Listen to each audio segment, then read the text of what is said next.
My name is Hugo Perez, writer, producer, director. I have a couple of shorts up on Cine Dulce. Betty La Flaca, which was the winner of the HBO New York Latino Film Festival Award, and Julieta y Ramon. I guess you could say it's a perverse and sentimental love story. It's about a Latina named Julieta who has a fetish for Ronald Reagan. I grew up in Miami in the 80s, and Ronald Reagan was revered like a god, and especially the Cuban community really loved him. I mean, so you go into people's houses, there'd be a picture of the Pope, Jesus, and Ronald Reagan. My name is Victor Cruz, producer-writer of Law & Order. It's a short comedy, a spoof on the show Law & Order. My other film on cinedulce.com is Awilda and the Bee. It focuses on a young Puerto Rican girl from the South Bronx. Her gift of spelling words is discovered by her English teacher, and she then suggests that she just partake in the school spelling bee. GALISTICESPILADOCIOUS. Supercalifragilisticexpialidocious. That's right, cause Awilda's the dopest.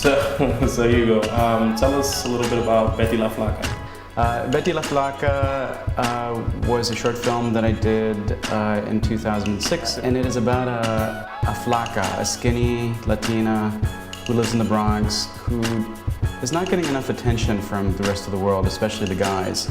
And so she decides that the path to more attention will be getting a butt enlargement. She thinks people will respond to her if she has a bigger butt. You need to go see Maria Dolores. She runs a clinic out of her apartment because, mamita, tú estás muy flaca, you know? And carne is where it's at.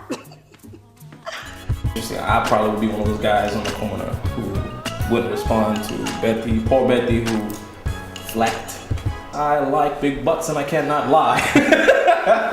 I find a lot of humor in the real world, and sometimes very dark things. I mean, the other day I was standing on the subway platform, and on the other side of the platform I saw this very well-dressed woman who was sick for some reason. She was throwing up in a garbage can.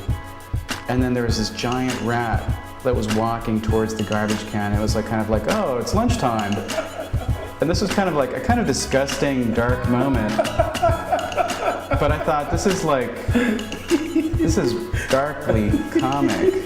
Yeah, I would say the same thing. I dig just real life comedy. I like making people laugh because I think that, a lot of comedians and comic writers and comedy filmmakers talk about this where, I had a hard time growing up, some real poor situations where laughter was the only way to kind of cope with that reality. I didn't really enjoy watching people upset or crying because I think I watched family members cry a lot around me, whether it was from death or someone leaving them and leaving them a note like, I can't take this anymore. At some point I just wanted to make people laugh so that they felt better about themselves. I think most of the great comedy is very tragic. Yeah.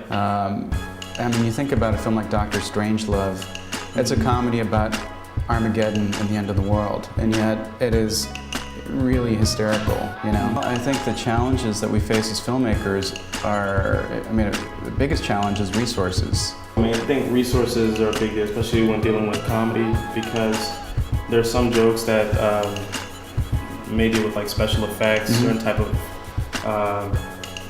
props or situations that, depending on the kind of resources you have, you may not be able to fully realize. I try to realistically write a scene based around what I have. Like with Betty La Flaca, it was probably a slightly more ambitious film than I really had the time for. And there was one scene where I wanted to shoot on the subway. What I'm talking about is, for those that watch the film, is the butt chair scene.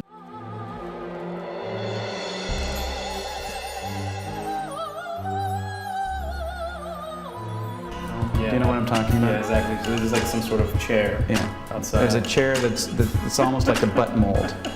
And initially, it's a perfect chair for that. Yeah, and so I found the perfect chair, but initially that was supposed to be on the subway, where the two subway seats which kind of come up were going to create kind of a mold, that was going to kind of shape a butt. Yeah. I couldn't use the subway, but I found the perfect butt chair. And the scene actually turned out to be a lot simpler. And it was a lot easier to shoot. What makes me want to make other people laugh, I guess it's similar to what you're talking about, which is that there's a lot of really dark, difficult stuff in the world. And growing up, I remember even through very difficult times that my family went through, everybody was always laughing and telling stories. And I think that probably is the inspiration for me wanting to make funny films.